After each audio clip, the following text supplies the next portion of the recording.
আশা করি চিকেন তো আপনারা অনেকবার রান্না করেছেন, কিন্তু এভাবে একবার বাড়িতে বানিয়ে খান, খুব ভালো লাগবে। খুব সহজ এবং সরলভাবে চিকেন রান্না করে দেখাবো আপনাদেরকে। তো চলুন ভিডিওটা আরম্ভ করি। প্রথমেই একটা পাত্রে পেঁয়াজ, টমেটো কুচি করে কেটে নেব, আর নেব কিছু রসুন, আদা আর পেঁয়াজ পেস্ট করে নেব, আর নেব আলু, কাঁচা লঙ্কা আর গাজর কুচি। কড়াইয়ে তেল দিয়ে নেব। তেলটা ভালোভাবে গরম হয়ে গেলে আলুগুলো দিয়ে দেব। ভালো করে উল্টে পাল্টে লাল লাল করে ভেজে নেব। এবার একটা হাতার সাহায্যে তুলে নেব।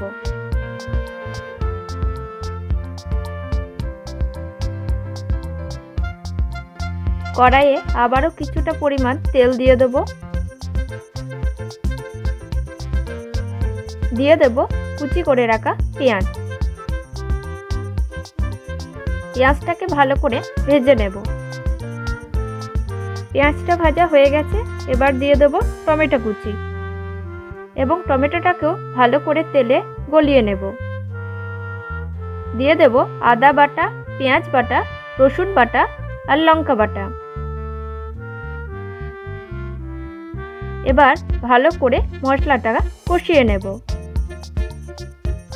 হাতে সময় নিয়ে মশলাটাকে ভালো করে কষিয়ে নেব।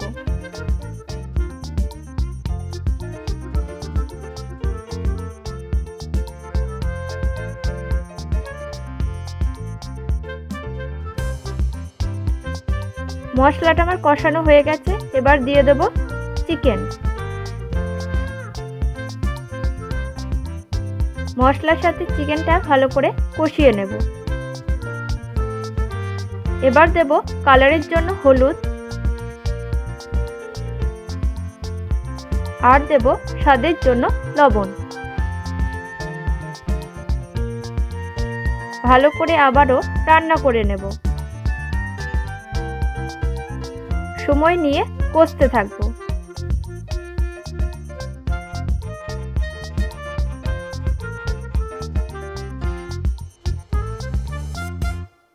এবার দেব কাশ্মীরি লাল লঙ্কা গুঁড়ি। এতে কিন্তু কালারটা খুব সুন্দর আসবে। আর দেব ঝালের জন্য চেরা কাঁচা লঙ্কা। দিয়ে দেব কুচি করে রাখা গাজর। চিকেনের সাথে ভালো করে রান্না করে নেব। চিকেনটা আমার কষানো হয়ে গেছে, দেখুন তেল ছাড়তে শুরু করেছে। এবার আমি দিয়ে দেব ভেজে রাখা আলু। আলুটাকেও মশলার সাথে কষিয়ে নেব।